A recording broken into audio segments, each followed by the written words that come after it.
Aujourd'hui, petite visite de l'église Saint-Martin de Chain. On démarre donc dans le presbytère et monsieur le curé se rend vers la sacristie. Pour ça, il doit évidemment bien entendu prendre la clé de l'église car elle est malheureusement plus tout le temps ouverte aux fidèles et aux moins fidèles. La bonne du curé est occupée à entretenir le jardin de curé. On voit que le chemin le mène directement à la sacristie. Au passage, on constate que, bien que curé, il dispose de tous les moyens modernes et à sa disposition un véhicule pour aller administrer l'extrême onction dans les cas d'urgence. Pas confondre sa reine de la route avec le cycle liturgique également à sa disposition. Franchissant donc le mur construit sur ordre de la République pour séparer les morts des vivants, nous n'avons pas pris la porte de la sacristie car le conseil municipal, bien qu'ayant voté un budget pour remplacer la dite porte, a omis de prévoir le budget pour mettre une nouvelle serrure. Nous voilà donc obligés de rentrer par la porte de service comme n'importe quel citoyen. Nous constatons au passage dans l'horaire que la prochaine messe prévue dans la paroisse se tiendra le 23 octobre. Nous glissons donc la clé dans la serrure et ouvrons la porte. Un geste rapide pour pénétrer de rechef dans l'église.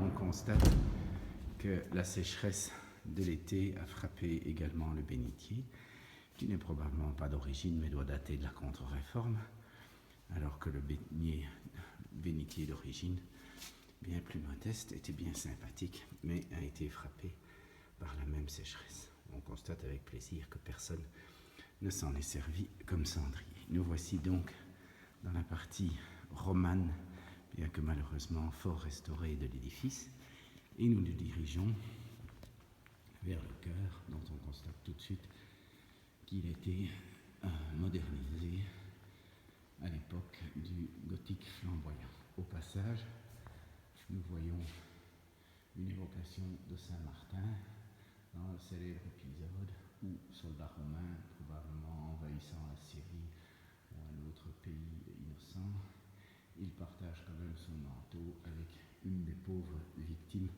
de l'Empire.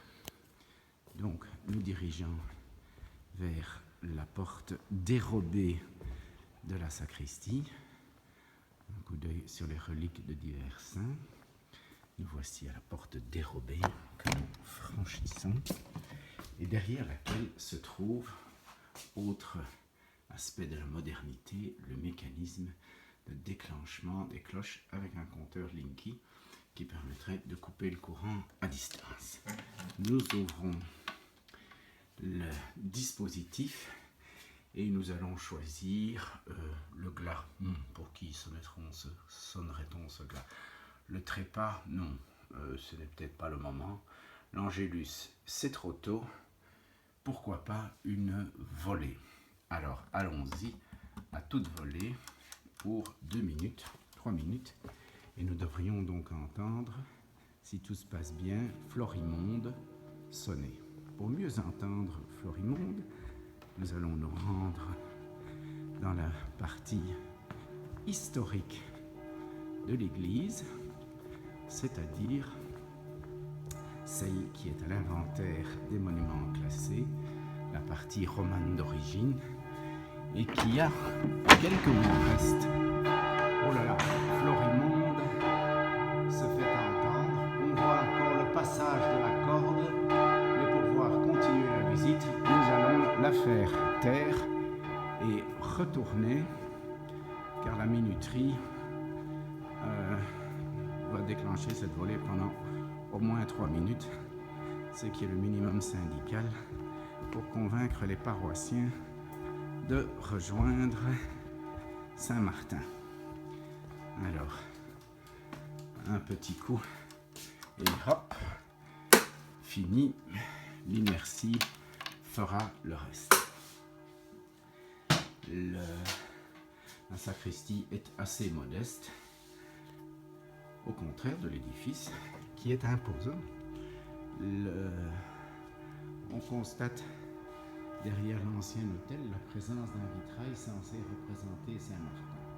J'ai la nette impression que le curé de l'époque s'est fait avoir par un marchand de vitraux qui lui a vendu un saint générique en le faisant passer pour Saint-Martin le Généreux.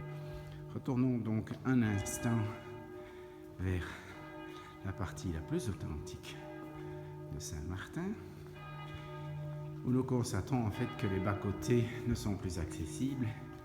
Ils ont été bouchés. Mais par contre, les petites fenêtres qui éclairaient tout en haut sont encore présentes, même si en assez mauvais état. Il est évidemment bien dommage que la corde qui servait à faire teinter Florimonde, ainsi nommé d'après le maire de l'époque, Florimond Guyot, si je me souviens bien, brasseur, et qui s'entendait s'entendait parfaitement avec le curé de l'époque, Édouard Pourquoi, en pleine lutte religieuse. Édouard lui a rendu hommage en nommant la nouvelle cloche quasiment de son nom. Mais les cloches portent toujours un nom féminin.